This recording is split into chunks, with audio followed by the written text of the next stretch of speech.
Now we're finished talking about the signs of i'rab, the cases of i'rab, and the fi'l mudari'. Now that the author got all of that out of the way, he started talking about a very, very important case, which is an-nakiratu wal-ma'rifa, the indefinite and the definite.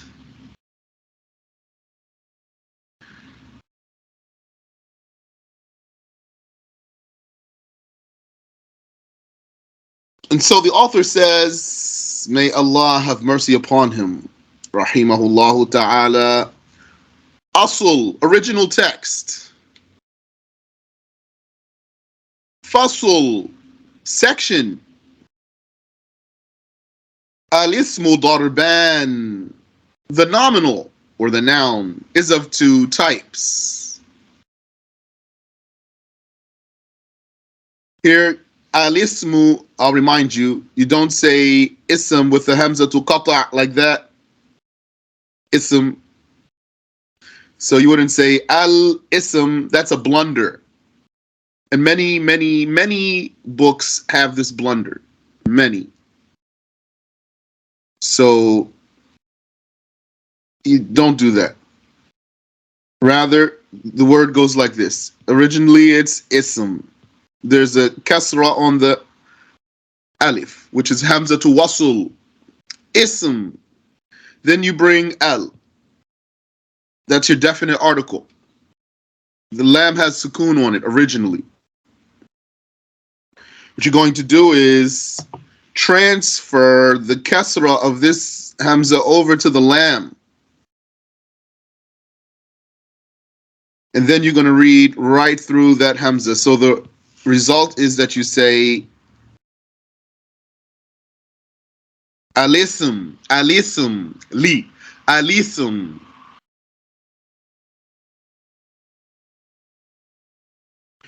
He says, alismu darban, the ism, the nominal or the noun, is of two types.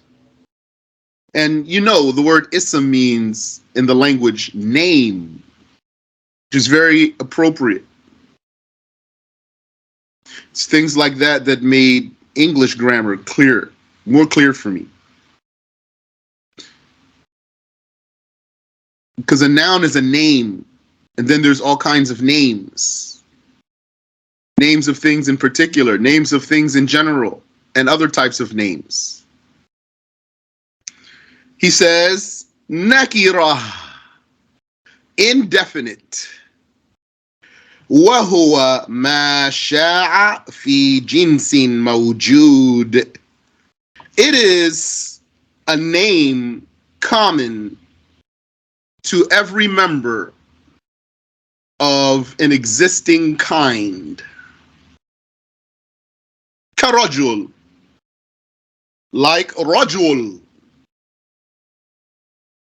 man. So that's the name of a type. Every member of that type has this name. So maybe if you're like me, if you learn English grammar, and they say noun, but they don't explain it as a name, then it doesn't occur to you that man is a name of something. Maybe you just understand from the word name, like when you name someone. Aw muqaddar, or for every member of a supposed type. Kashams, like Shams, sun. Why that's a supposed type? Because there's only one in existence. So that's what the Muslims believe. The Muslims don't say that the sun is a star. Although, you'll see that the author said he called the sun a star. He did call the sun a star, a kawkab, or a planet. But that's out of an approximation he did so. Because he's telling you right now, right here, when he said, "Oh Muqaddar Kashams," he's telling you right there, there's only one Shams. So he's not saying every Kawkab is a Shams, every star is a sun. He's just saying that to approximate it for you.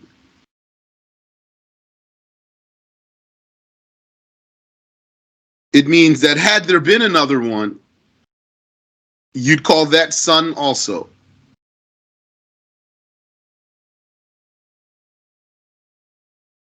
Wa ma'rifah, and the other type of name or noun or nominal is definite.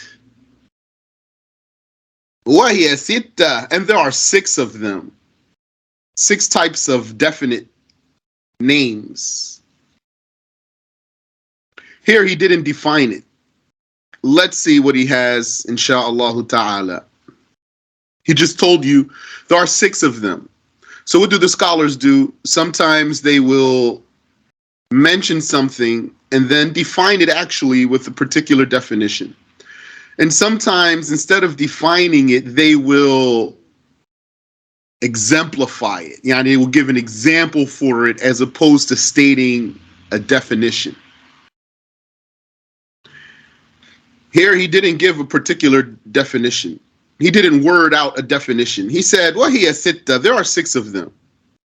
And then he started with the first one. Ad-damir, a pronoun.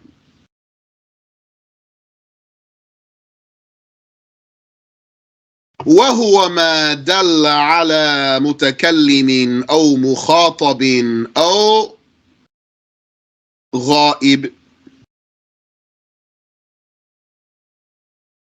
And the pronoun is what refers to a speaker or an addressee, someone spoken to, or someone absent from the discussion, someone spoken about.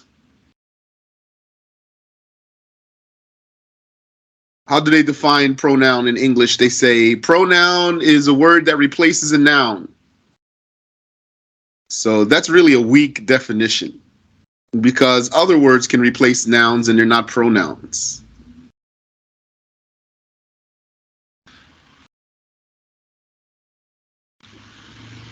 MashaAllah.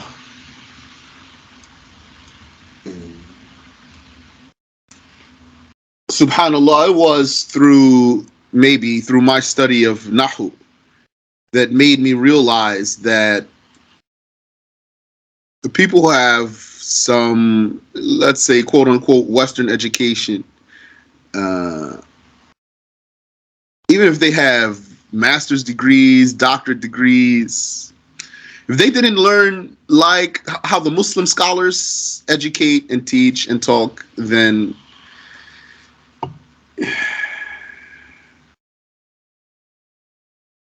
in so many cases, they're really not going to be as good as you might think they are. You can't be fooled or enticed by someone's title or by his degree.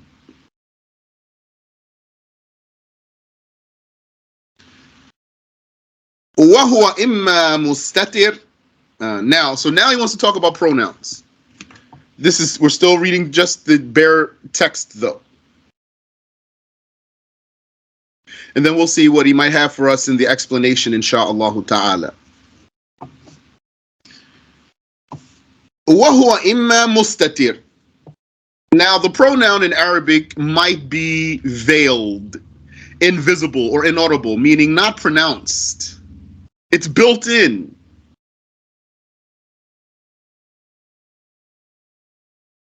And it's going to be built into a verb. The pronoun is going to be built into a verb. It comes along with a verb. Or what's like a verb. If it happens to be a noun, but it's going to be like a verb. You'll see, insha'Allah. But you want to associate the built-in pronoun with verbs. كَالْمُقَدَّرِ وُجُوبًا. Like the pronoun that is necessary to intend only and cannot be pronounced. Fi nahwi, or let me not say can't be pronounced. It's necessary to intend it, and nothing else can fill its space. Nothing can fill the space of this pronoun that's built in to the verb. Neither saying that pronoun itself nor another word fills in the space of the pronoun that's built in. So it's like a reserved parking space. No one can park there. Even if you don't see a car there, you can't park there. Fi nahwi akumu, like in the case of akumu, I stand. So when you say akumu, I stand, it means I stand. And this hamza here, that's not the pronoun. When I learned some Arabic in a university, an American university, very, very, very watered down course, the professor told us that that's the pronoun itself. That's not the pronoun, akumu, that hamza there. That's the sign for the pronoun. That's the sign for who's doing the action. But it's not the pronoun itself. The pronoun itself is ana, I. Akumu ana.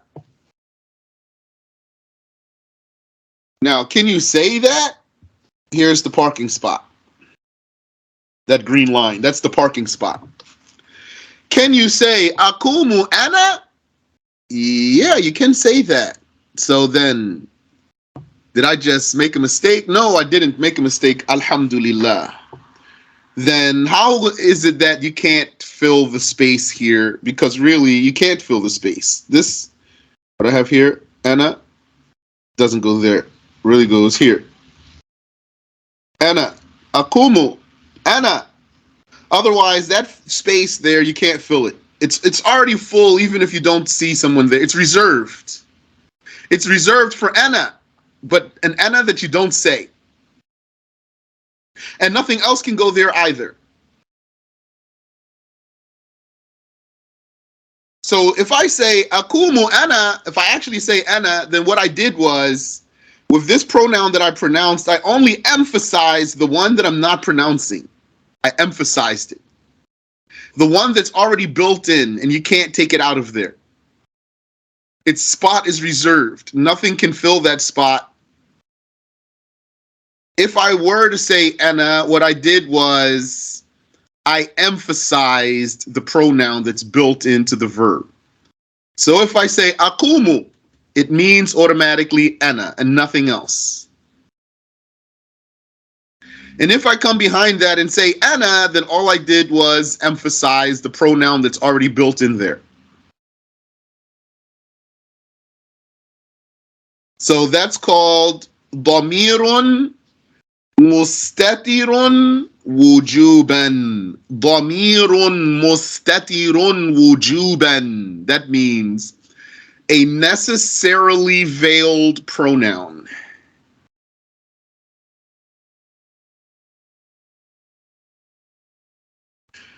Watakumu anta. Watakumu anta. Same thing. Takumu.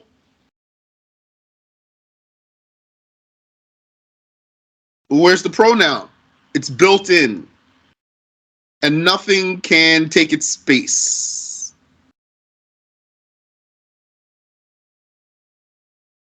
So if I were to say anta, all I'm doing is emphasizing the pronoun that's already built in there. Takumu anta.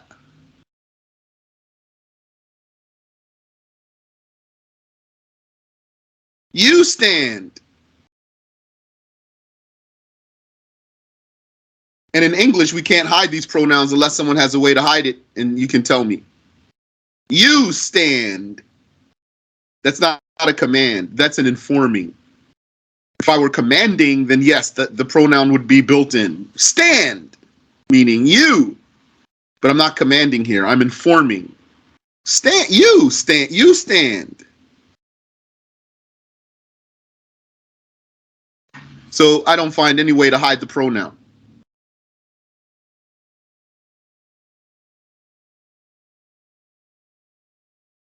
Oh, jawazan. Or sometimes the pronoun is veiled permissibly. That means that the space for it, the analogy of the parking space I gave you, someone else can park there.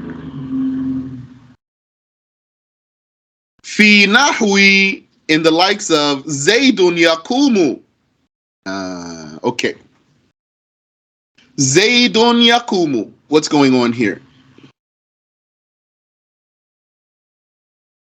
Zaydun yakumu. Actually, let me put it here. Zaydun yakumu. Okay.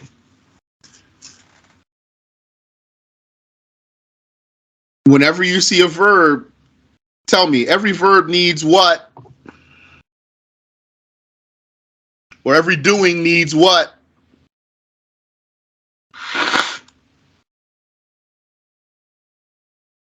A doer. Correct. Every doing needs a doer. Okay. Where does the doer appear? Where does the verb's doer appear in Arabic? Do you know or remember? Most likely I told you before, and perhaps you know anyway.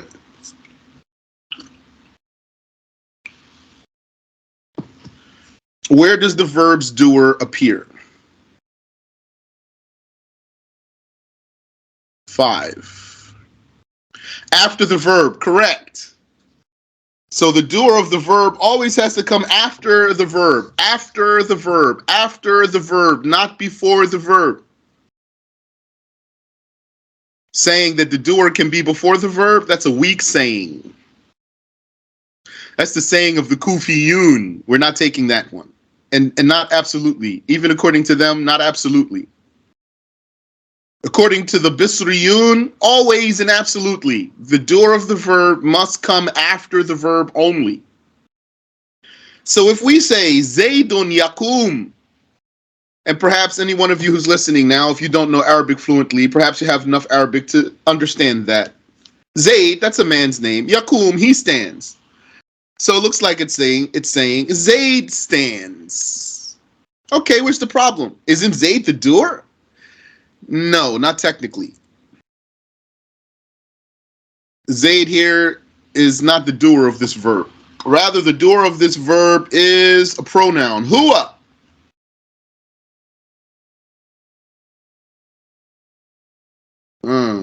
Because, why? Because the pronoun, the doer of the verb always has to come after the verb, after the verb, after the verb. Engrave that into your heart and don't forget it. You need it or you're going to make very amateur mistakes.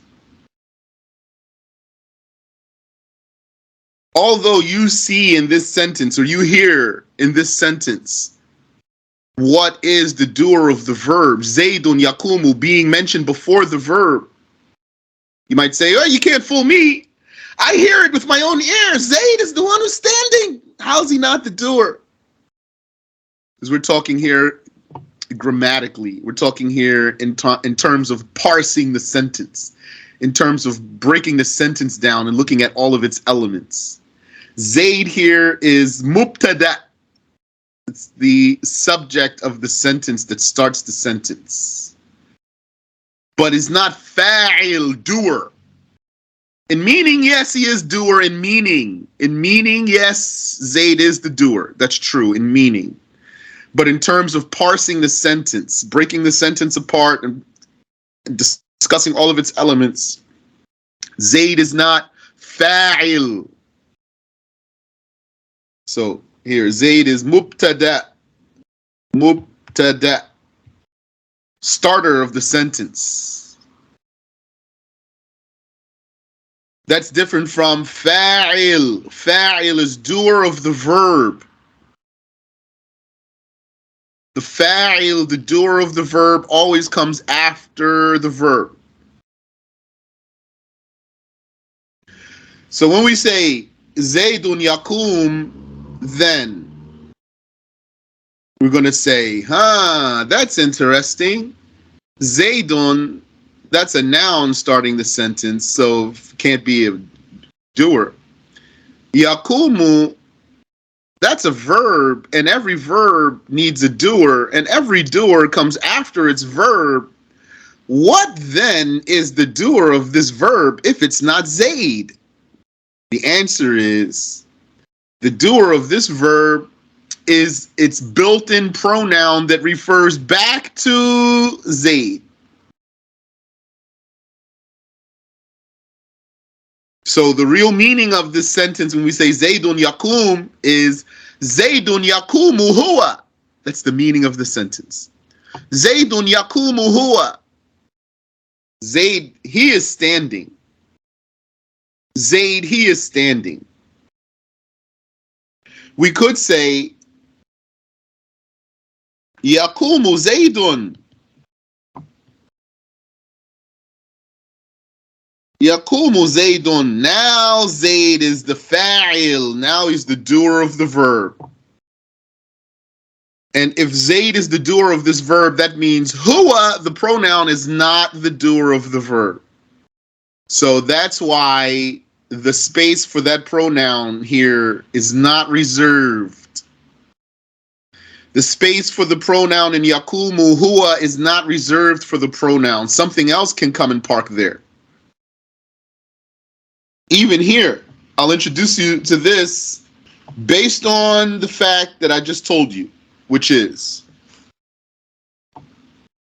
when it's not necessary to veil the pronoun, that means it's valid for something else to fill the space of the pronoun. It's not reserved for the pronoun, the space. Then you could say in Arabic a sentence like this: Zaydun yakumu abuhu. Zaydun yakumu abuhu. Yani, understand this now. Something else is going to come. I'm not going to tell you now. Zaydun yakumu abuhu. Now it means Zayd, his father is standing. Zayd, his father is standing. Abuhu came and filled the space where the pronoun would originally be. Had there not been anything else there, then the pronoun comes back. The pronoun, he came around the corner, he said, oh, my space is still open. Let me park before somebody else comes there. And then he gets in his space. It would be Zaydun yakumu huwa. Zayd. Zayd stands.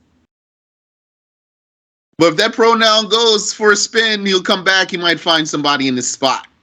Now, for example, he came around the corner. My spot's gone right in front of my house. Abuhu is there. I got to go somewhere else then. I can't stay here. Can't park here. Zaydun yakumu abuhu. So that's called, when its pronoun is there, Zayd, that's called damir mustatirun jawazan. That's what he called it. Oh, jawazan. Damirun mustatirun jawazan. Permissibly, not necessarily veiled. And if I were to say huwa, I will just be emphasizing the pronoun that's built in. So when you say Zaydun yakumu, it means huwa, yakumu huwa, without saying huwa. So if you were to say huwa, then you're only going to be emphasizing the pronoun that's already built in there. Oh, bad is, the author says. Or the pronoun could be bad is. That means apparent, manifest, not veiled, not mustatir. When we say mustatir means you're not saying it. So when I say akumu, it's already built in. Ana, I don't have to say it. Or takumu, and the meaning is enta without me saying it. Or yakumu, and the meaning is huwa without me saying it. That's called damir mustatir. Akumu. What akumu? Why akumu? All the pronouns are built in. So if you're a little wobbly here, it means you need to study your fi'l mudari' forms. The forms of fi'l mudari', so that comes second nature to you. Meaning, you say, for example, af'al, naf'al. It's supposed to be a noon there. Naf'al, taf'al, taf'alan, taf'alun, taf'alin, etc. I just ran out of space, or else I'd keep going for you. You need to review your fi'l mudari' forms. Here, af'al, without me saying ana, it means ana. Naf'al, nahnu.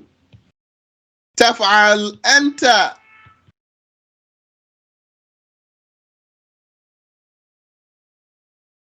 Here, taf'alani, the pronoun showed up. It's the alif. Taf'aluna, the pronoun showed up. It's the waw. Taf'alina, the pronoun showed up. It's the ya. I could keep going, but khalas, I ran out of space. You'll review that for yourself, the forms of fi'l mudari', so that you can identify which one has damir mustatir, veiled pronoun, and which one has damirun bariz, a manifest pronoun, or clear or open or stated pronoun. So the author's telling us, oh, bariz, or a pronoun could be bariz. It shows up, an appearing pronoun. وَهُوَ إِمَّا مُتَّصِل. And it, the appearing pronoun, would either be connected. If we want, we might say suffixed. Suffixed pronoun. Because muttasil here, connected here means connected to the back. So if it's connected to the back, means suffixed. Kata'i kumtu, like the ta of kumtu here, that ta, that's the pronoun.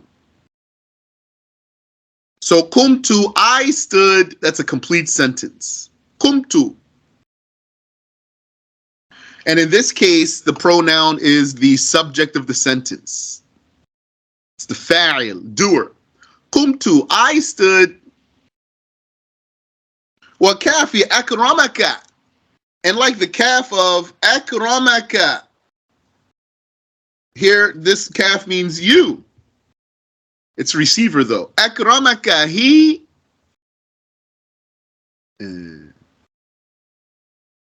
was generous to you. Say he treated you. Treated here, I mean treated well. He treated you. Akramaka. So akrama, akrama, that has a built-in pronoun itself. Huwa, akrama, huwa. It's past tense verb. He treated. Ka, you. Akramaka.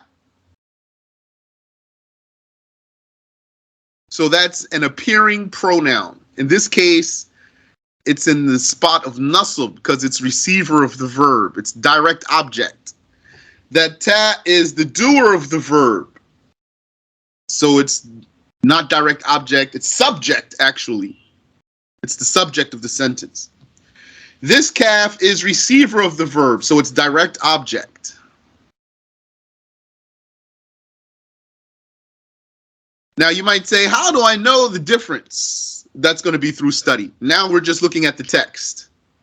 We're seeing what the author is offering us of information and how he arranged it. We want to understand what he understands, and we want to understand what he wants us to understand. And then in your studies, you're going to review and you're going to see which pronouns are doers, which pronouns are receivers, and how can I tell the difference between them? And that's going to come anyway, though.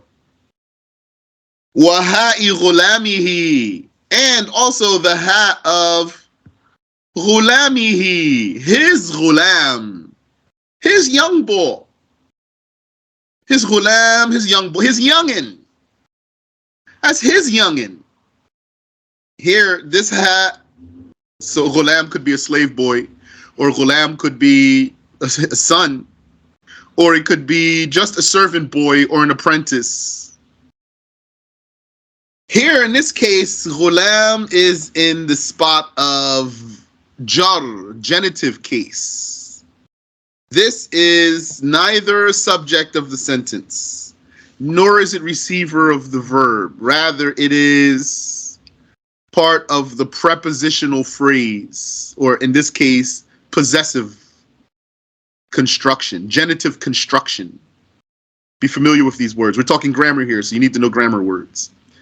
Genitive construction, possessive construction. His ghulam, his youngin.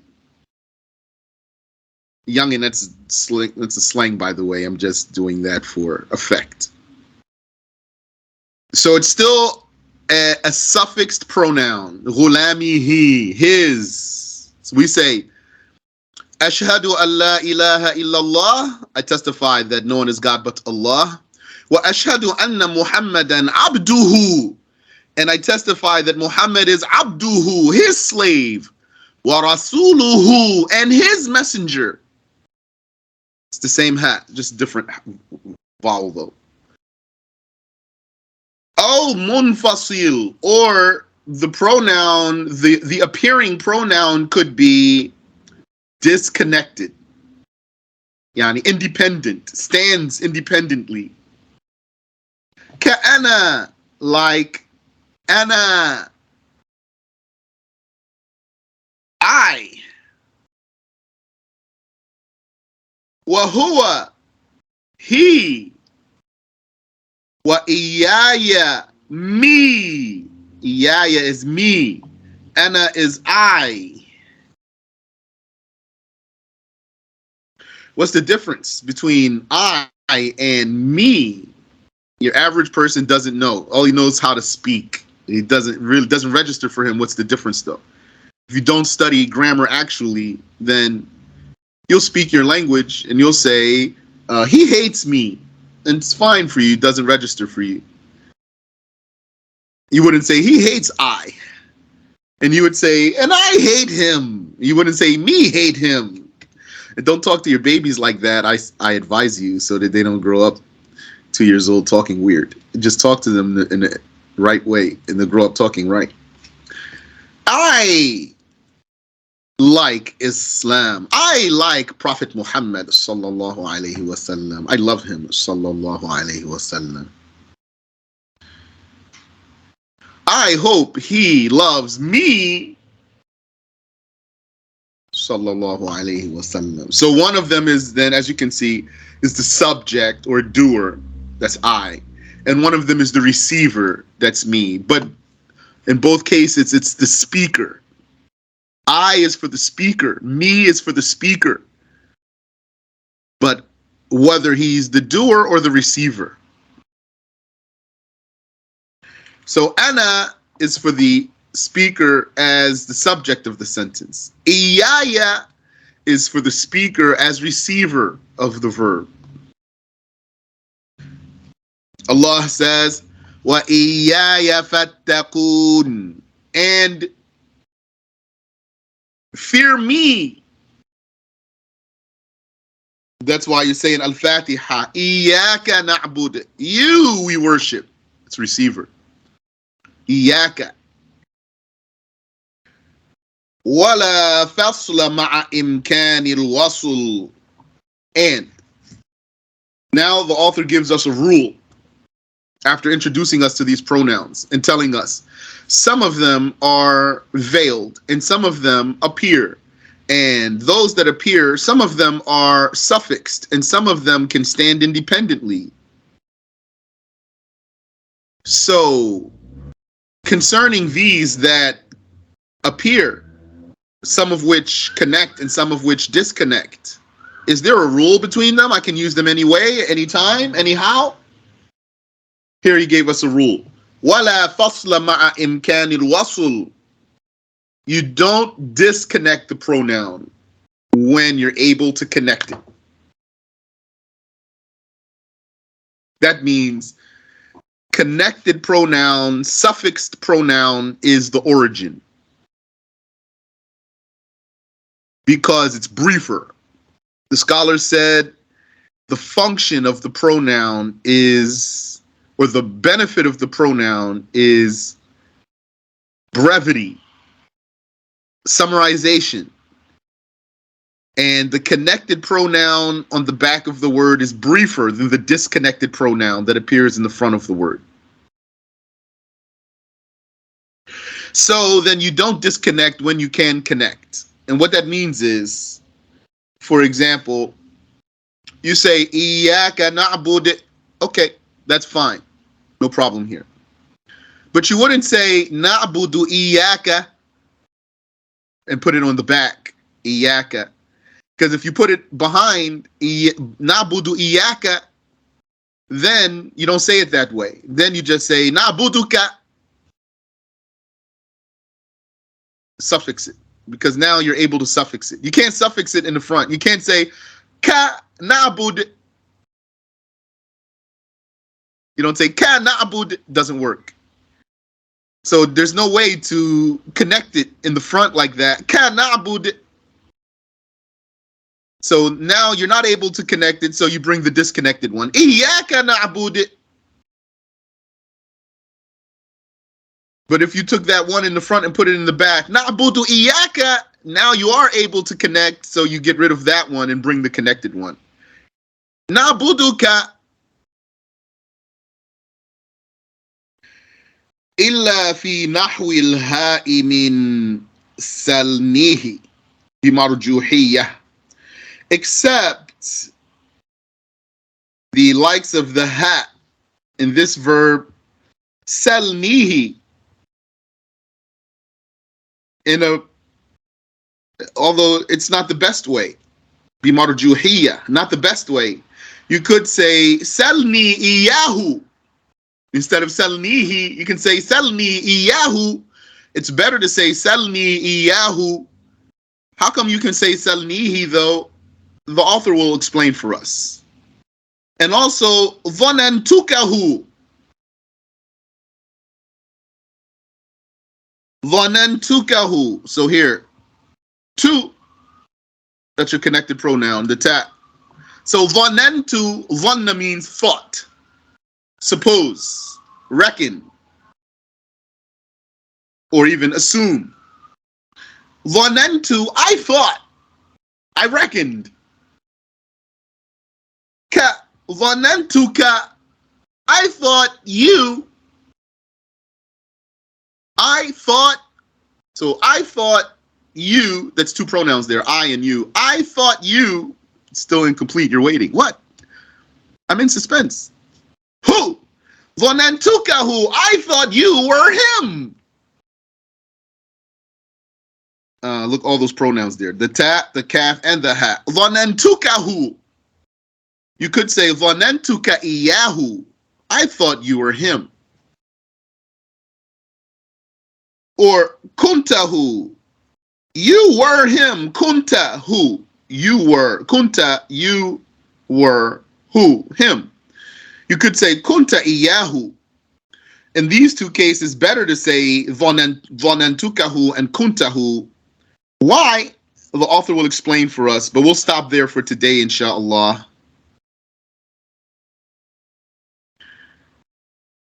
I think you're going to want to study this information, inshallah ta'ala. And if Allah enables us, we'll read the explanation next week. Do you have any question I can answer for you?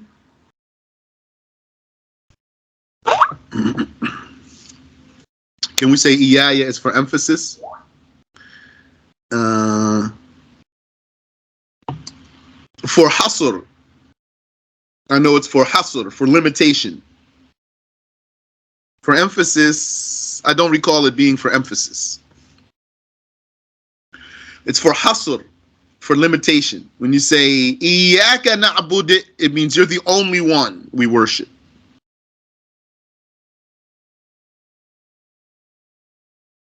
And it's for starting also.